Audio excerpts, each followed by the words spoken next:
In this video, I'm going to show you how to draw realistic looking fire in watercolor pencils.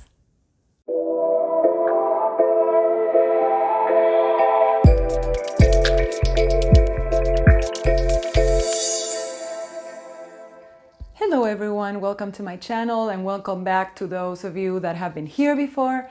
My name is Caran, I'm a portrait artist, and in today's video I'm going to show you how I created realistic looking fire using watercolor pencils.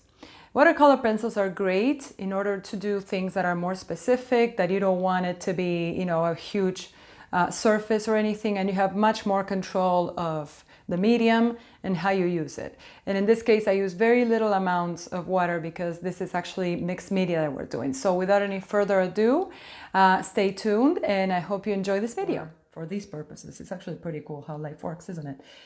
All right, so let's get started. In order to draw fire, this is what we're going to do. It has like a lot of shapes. We're going to start with the lightest. In this case, it's a very pale yellow, okay? And by the way, thank you so much for letting me know that there was no sound. Oh my goodness, I don't know what in the world. All right, so here, there is something that I need to fix. Let me get my mono-zero eraser. Make sure that the surface is completely clean before you apply. In this case, I have to make sure that any remainders, any remnants of the previous medium, which is charcoal, are off the paper, because we don't want them to mix, or mix as little as possible, okay? So first we're going to start doing this. Just a very uniform layer for now. And then we're going to start doing little shapes. You know how fire has like peaky points and shapes? We start with this. This is the pale yellow. And I'm going to do just a section to show us an example. And then we keep going higher in intensity. We keep getting warmer as we keep going away. Now we're going to apply the other type of yellow. That is a more orangey, warmer yellow, not as cold. And it doesn't really matter what shapes we're going to apply. Like here's when you actually decide how specific you want to get, how specific, how detailed, that kind of thing. Now that we have that here, where we're going to do, so we can probably clearly see the difference between the two yellows. And then I wonder what happened now. It's like I'm thinking about the whole audio thing. I'm gonna have to look into that. And now we're going to do these, this orange. I'm going really gradually with the colors. That's important. It's important to really respect the order of, from cooler to warmer values, because this is what's going to give us that really nice effect. I mean, and I have done this before, so I know, I've practiced before, so I kind of have an idea of what I'm doing at this moment. And the reason why I'm using watercolor pencils, you're going to see why, because later on I'm going to apply water to this. And the watercolor is going to activate and is going to create a really, really pretty watercolory effect, just like watercolor paints. But the first thing that is essential to do is to do a good pattern first, like this. And the good thing about something like fire or water is even though they do follow certain rules in order for them to look realistic, it doesn't have to be, like follow something very rigid or strict. Those are elements of nature that are very free in a way. So they don't, they don't need to be so like super constricted or structured like in a framing situation. Okay, so now we're going to do the first red. That is not really a red, it's like a very dark, I'm gonna actually make it a little, there we go, a little closer. This is going to be an orangey red. This is not the last one that we have. We have another one that is a little bit darker. Okay, so I'm going to do this a little bit more, but then I think next thing I'm going to do after I'm done with this little section, I'm going to show you like here or here maybe, so everybody can see it a little bit better. I'm going to show just one little like flame. a tiny one. And we're going to do, I don't need this anymore, so I'm going to put this here. We're going to do to our next red. And if you don't want to get Caran or any brands that are expensive, any brand will do of watercolor pencils. Like I did my testing with ones from Michaels, and they were really good as well. So that works too. You don't have to like spend a lot of money, especially if you're not going to do this too often. You know, you want to invest on something that you're going to use repeatedly. All right, we have a few other people that joined. Welcome, guys. Welcome. Great to have you here. And as you can see, we are learning how to do fire. So I am going to do one little flame over here, okay? And I will show you this process that I just did, but with one flame. We are starting with the palest yellow. I'm going to show again. We have, I'm sorry, I don't have them in order, but let's see if I can put them in order real quick. Just as a refreshing situation. Okay. All right. This is what we have. White, pale yellow, warm yellow, orange, orangey red, and red. This is the order we're going to follow. And it's important to follow an order that makes sense. Don't just mix colors, you know, randomly. But, you know, in this case, I sort of did, but you can see the gradient. You can see how they kind of go differently. So we're going to go again with the pale yellow, and if possible, make sure that they are sharpened, nice and sharpened, so you can have more control. And maybe some of you might ask, like, why aren't you using just regular watercolors?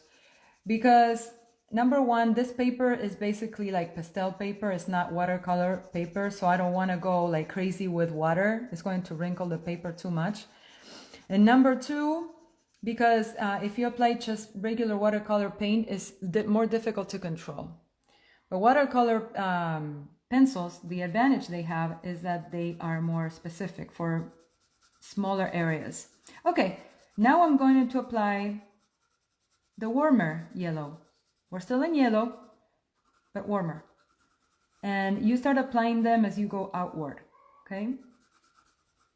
Like this. Next thing we're going to apply is going to be the orange color. Like this. And they sort of mix. I'm trying to make them mix a little bit. Like this. And in the meantime, while I'm doing this, you know, and this is the same thing I would do. See here, this is good that it happened. I don't know if you can actually see it here, but I accidentally mixed a little bit of the charcoal. So, I mean, it's not really that bad. But be aware that you want to keep these as separate as possible if you can. Remember, this is mixed media. Mixed media is fun, but it's also interesting and a learning experience to see how colors react or how different mediums react when they're together. Some react really well, some others don't mix, just like water and oil, just like Pam and Tommy, you know, that type of stuff. So, okay, now we're applying the orangey red, and I'm trying to kind of blend them a little bit. Not go crazy about it, but just, you know, blend them. Now we're going to do the last red. And in the meantime, while I'm finishing to do this, I would like to tell you that I am developing, I think I told you about this, I'm developing an art device that is going to assist portrait artists on how to draw a realistic looking portrait, but easily, without all the guesswork and all of that. And I'm super excited about it. I'm also going to add the link once I post this video to join the waiting list. And very soon I'm going to have a live where I'm going to be using that, because I keep talking about it, but you're like, hey, if I don't see it, I don't know what it is. And I totally agree with that. So I'm planning to do that very soon, and I'm really excited about it. Okay, so you've seen how I did this, right? I just did this one, like, you know, really big. And then I did this. Oh, Isaac, Zara, thank you for joining us today. Great to see you. So right now, it's just pencils, right? Now this is going to be the fun part. The fun part. We are going to do the watercolor magic. We are going to actually use wet medium for the very first time ever.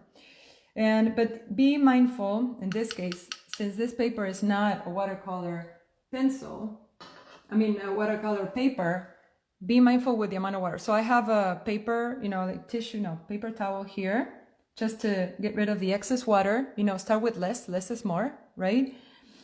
So we're going to start applying the water, and I want you to see what it does.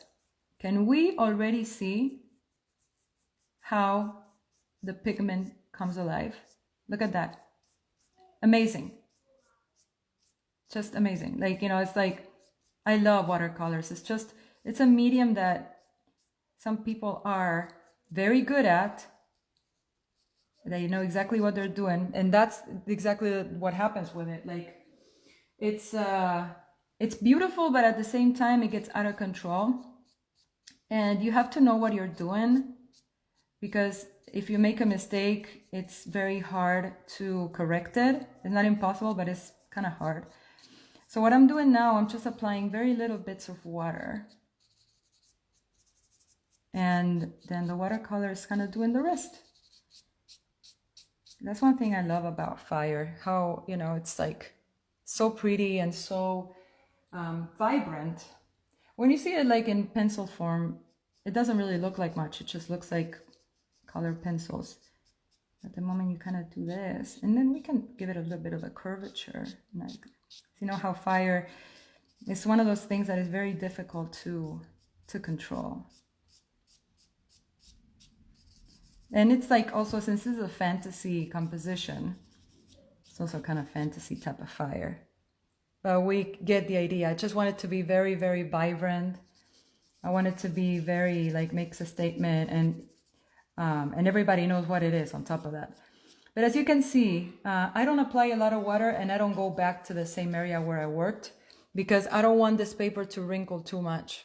Thank you so much. See, like, I did practice this past week, and I'm not showing this in camera, but I keep going back to the water cup and refilling, but at the same time I'm always using my paper towel because I don't want it to go crazy. Look at this. I start blending from the center out, like this. I mean, if I go back, look what happens. I drag the pigment. So you want the light areas to remain light. You can correct areas that are darker, but it's a lot harder to make corrections in areas that are lighter. They are going to remain the way they are. It's very hard to get them changed. Alrighty. Can we see that effect? Watch videos of fire, watch photos, try to decipher their dynamism, how they move. Fire is such a fascinating element in so many ways. And the good thing is that once everything gets dry, you sort of can go back and make changes and things. But like I said, one has to be careful in this type of thing, because you don't want to wet the paper too much. If this was watercolor paper, then it might be a little different. You know, you might be able to get away with more, but not like this. And here, I don't know if you've noticed, but I left a small white area that I didn't really apply any watercolor pencils to paint. But that's because I'm going to use just the lightest value right here, because I want this to pop. I just want it to pop off the paper, if you will. So that's why this area right here, I'm going to leave it blank. I'm just going to leave, like, you know, a layer of dry pencil, and then everything else is I'm going to work on everything else as far as the watercolor process with water. And then once things start to dry, you can start adding like little details like this. You know how fire has like curvatures and things like that? You can go back and do that with this. But it has to be dry, you know, it has to be dry. And because if it's wet, it would be good as well. But you don't want to get the paper too wet, not like this. Maybe sometime if you want to, we can do another tutorial that will be exclusively on watercolor, with watercolor paper and everything. But in something like this, I think it's not a bad thing to to emphasize or to just, you know, remind ourselves that it's important also to know what kind of paper we're working with. And for those of you that weren't here when I said what it was, this is just regular, good quality pastel paper, but it's not the same as watercolor paper. So we have to be mindful of that, not to get too crazy with the water.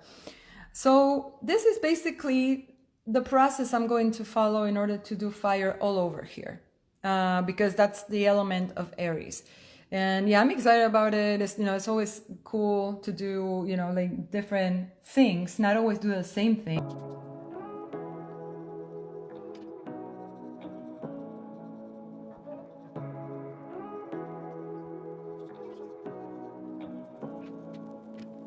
Say what you wanna say to me now.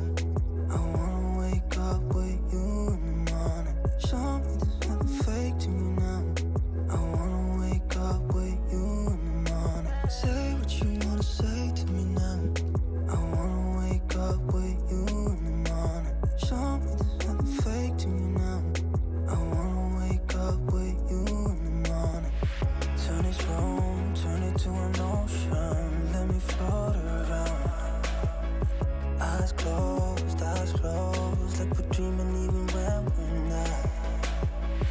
You and me got a whole other meaning, I don't know how.